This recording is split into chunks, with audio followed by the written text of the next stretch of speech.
Hey guys, my name is Simpzy. How you all doing? Welcome back to some more Total War Rome 2. Here today on the channel. We're back on our Divide et Impera Seleucid series. This is episode 6.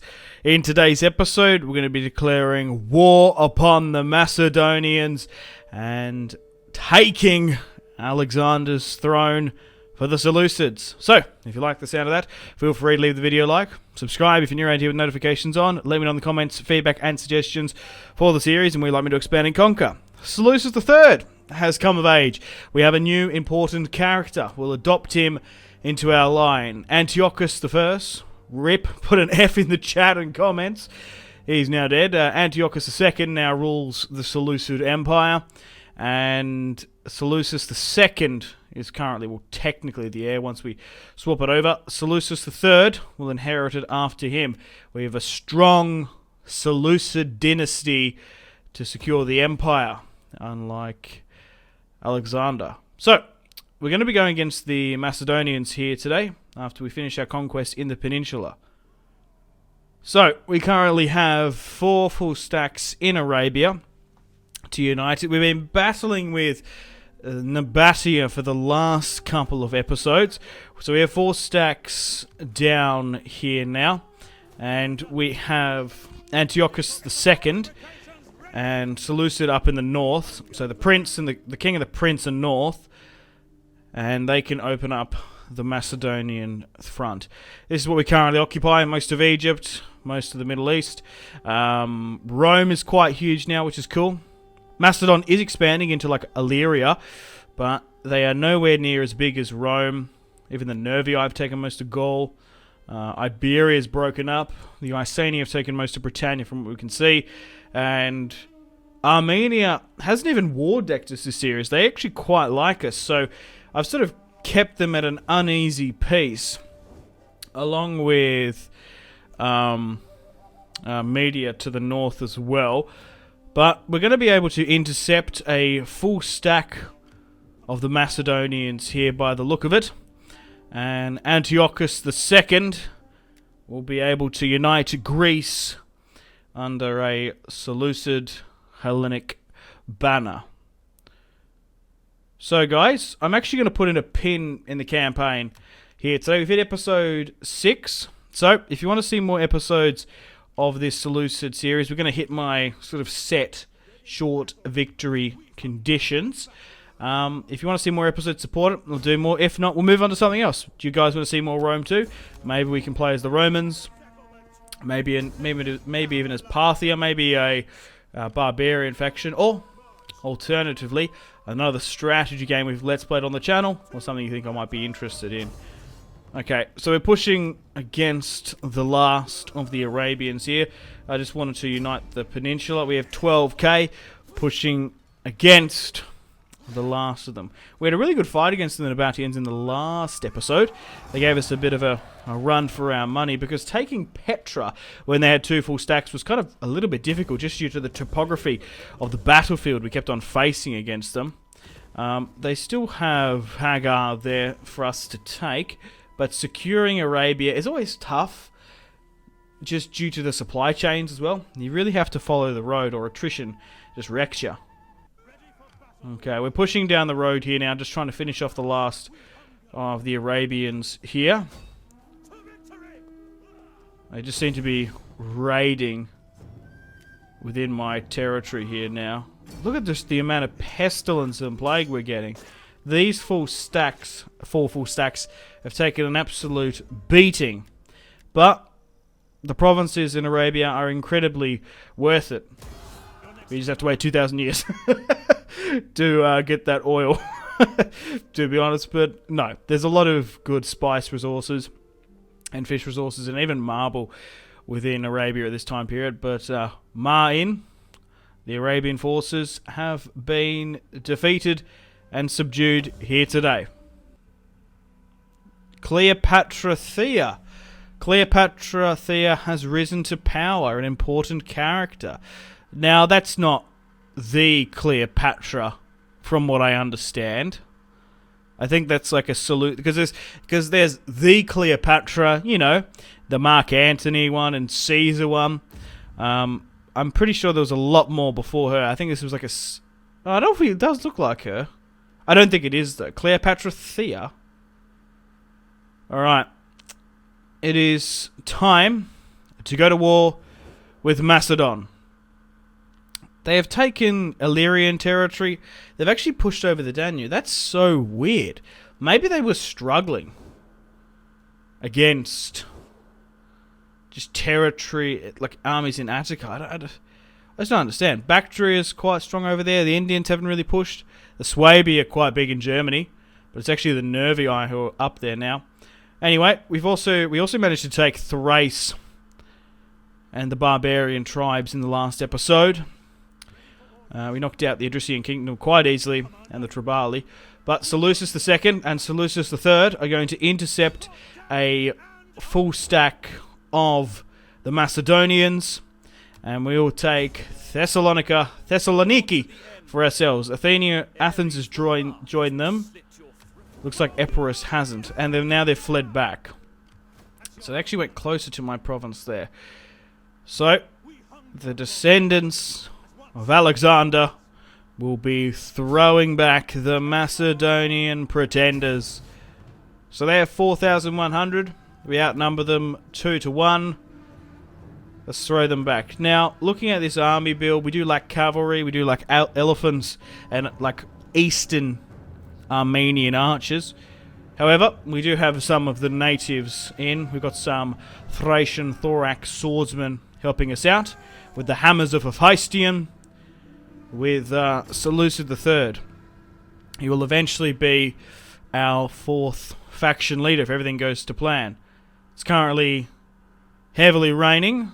Let's wait. Will we get a favourable deployment now? Dry, we'll take that.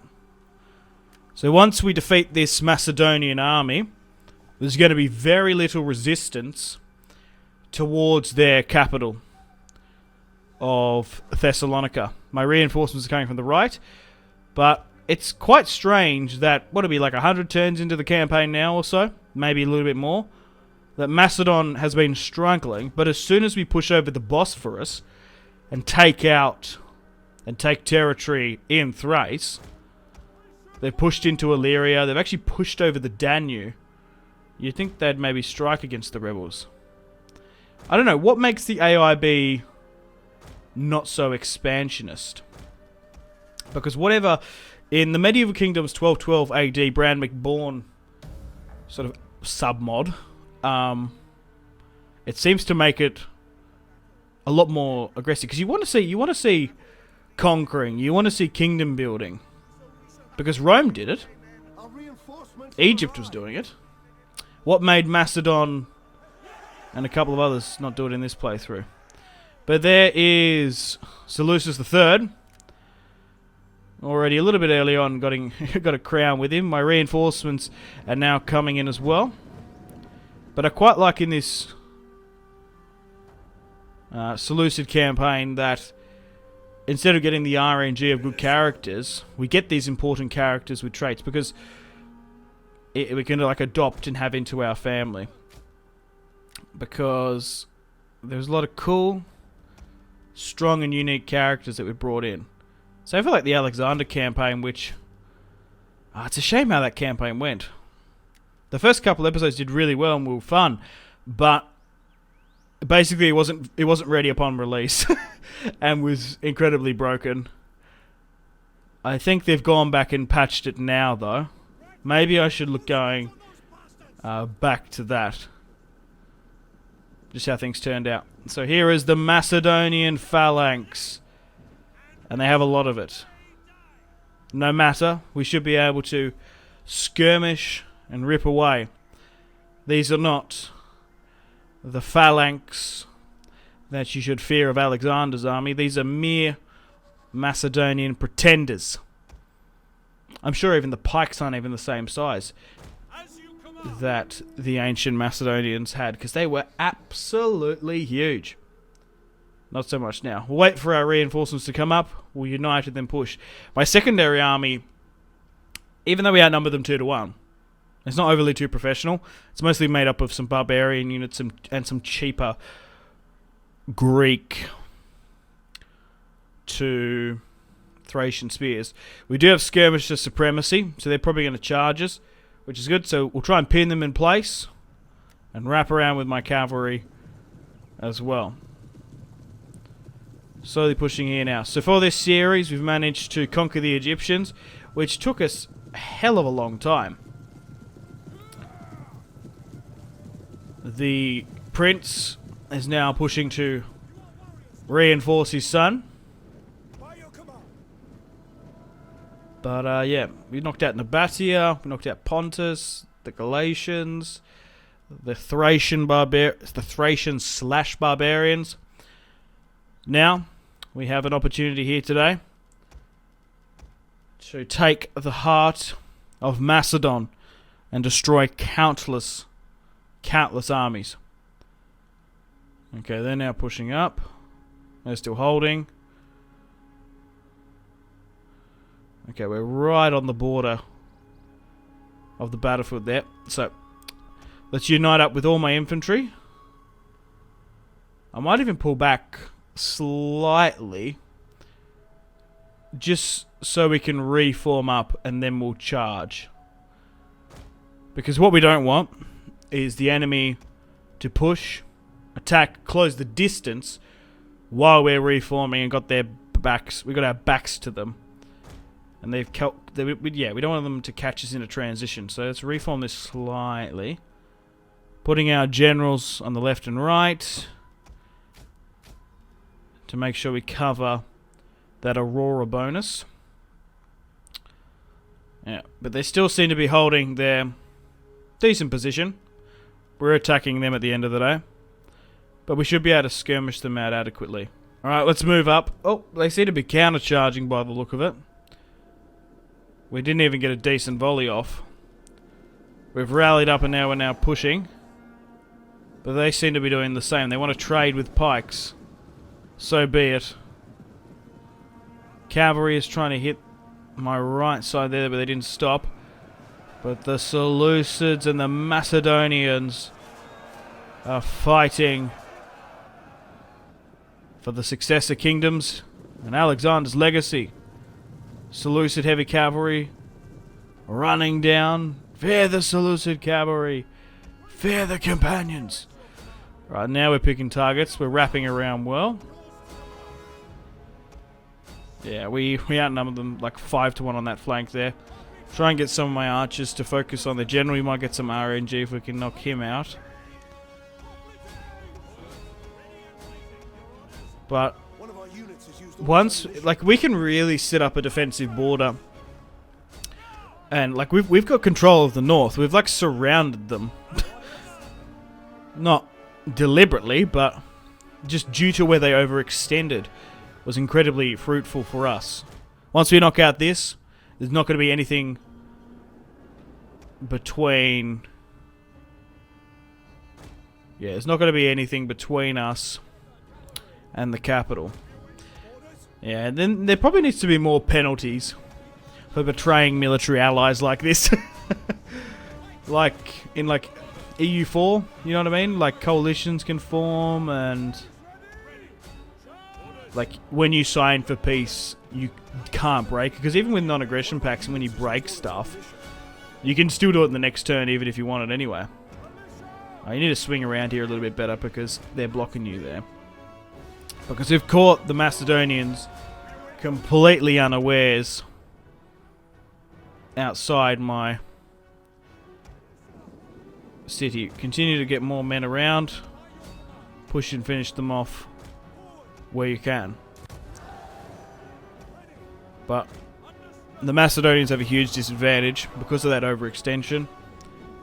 Even if we, like when we successfully defeat this army, because we outnumber them 2-1, it looks inevitable. They seem to be holding, but we seem to be wrapping around them.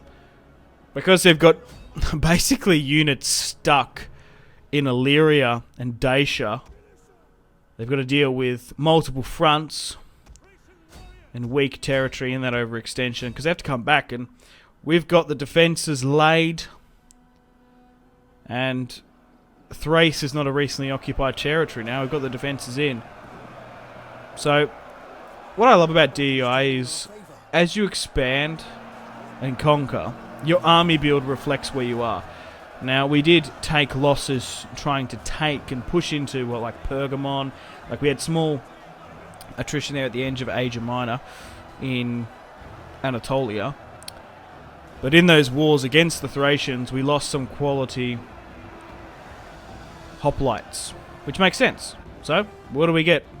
Well, we have to replace and replenish. So, we've got Thracian thorax swordsmen fighting with us against these Macedonians. These guys are really tying me down this right flank. I'm trying to pivot and rotate, but they just seem to keep on getting caught.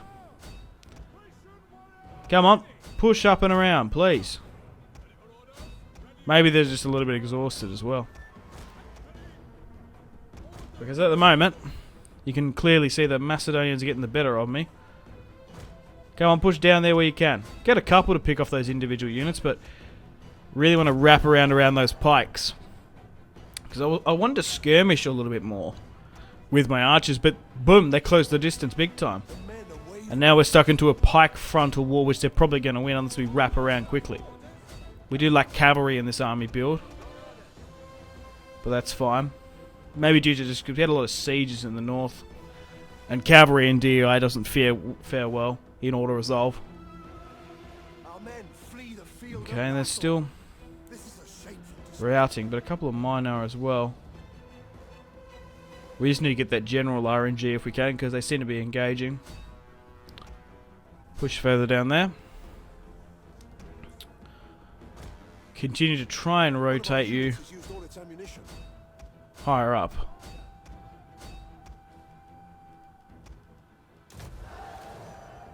Alright. Come on, let's get into the back of this. Because their pikes are holding. Yeah, so there mustn't be many more sort of direct successor kingdoms. With notable generals, they've all been swallowed up and destroyed.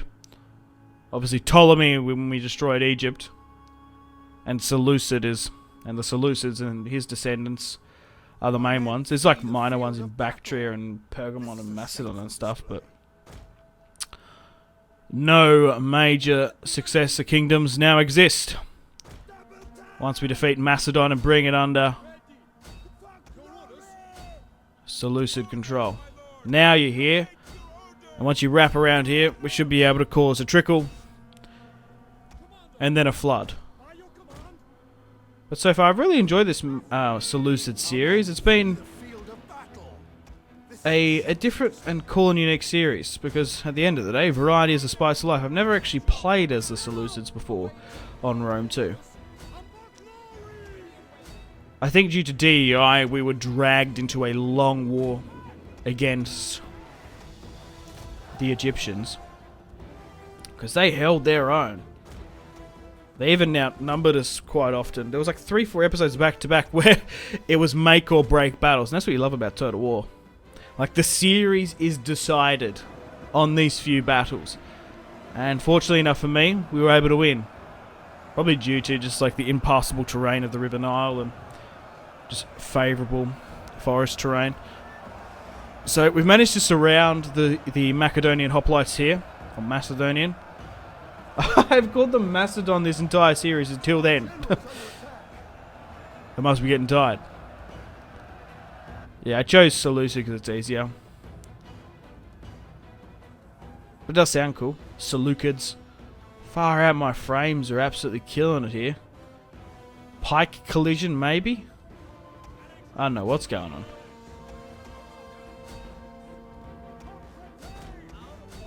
Yeah, now they're starting to crumble. There we go.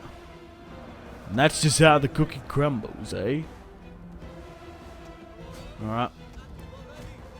A couple of sort of royal pikes still seem to be holding.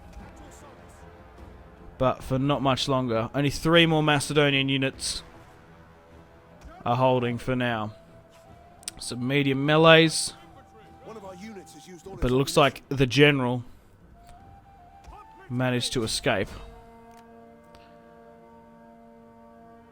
But also with this Macedonian war, we were dragged in against the Athenians. Because I think they puppeted them. Or maybe they have a military alliance with them. We have had sporadic alliances with Sparta back and forth. But mostly defensive, not necessarily military. Yeah, I thought someone would have united. Like, at this point, seeing I've conquered Arabia, Mesopotamia, Antioch, like Egypt and Asia Minor, throwing out the men of Cappadocia and Galatia, you'd think at least that Macedon or Athens would have control of most of Illyria and Greece, and maybe even just some territory in and around the border territory of Pergamon. I'm just quite surprised how passive they were in this entire conflict. But the last of the Macedonians are about to rout here. Surely. There's only one or two left. Come on. Only 97 left in that last phalanx unit. She's nearly all over Red Rover.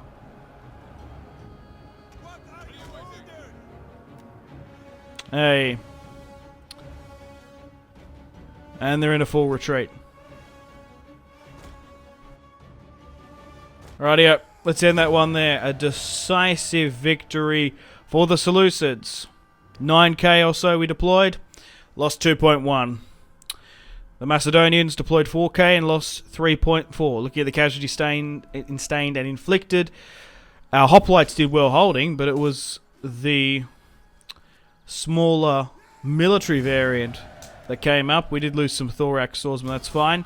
The hammers of Hephaestion with Seleucus III did most of the work. We'll give chase and finish them off. We'll allow the hammers of Hephaestion to deal the final blow. And the future king. Oh, it's Pella. It's not even... what is it in... once again, I'm referring to 1212 AD. We'll allow Antiochus II to siege, conquer, and take Pella. It's like, it's Thessalonica, but sometimes it's Thessaloniki. So Pella, we're going to take their capital now. And install one of Alexander's famed general descendants. We should be able to take it now, though. There only seems to be a large navy inside.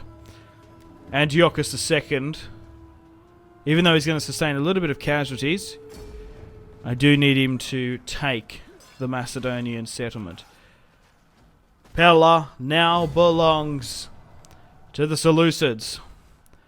13k to loot and occupy, or straight up occupy. We could get attacked. Let's loot the city though and take the risk. So, to control the entire region of Macedon, we just need to take Larissa and Apollonia. But on that note, guys, I'm going to put a pin in the campaign there and claim our short victory conditions. I feel like we're in a good place now to put a pin in the campaign. I'm going to have to take a break from recording it for the next couple of days, and then I'll reassess it. Depending on the likes, the comments, the feedbacks on the overall campaign, I'll make a decision to either move on to another campaign, move on to something else, another Total War, or we'll do more episodes.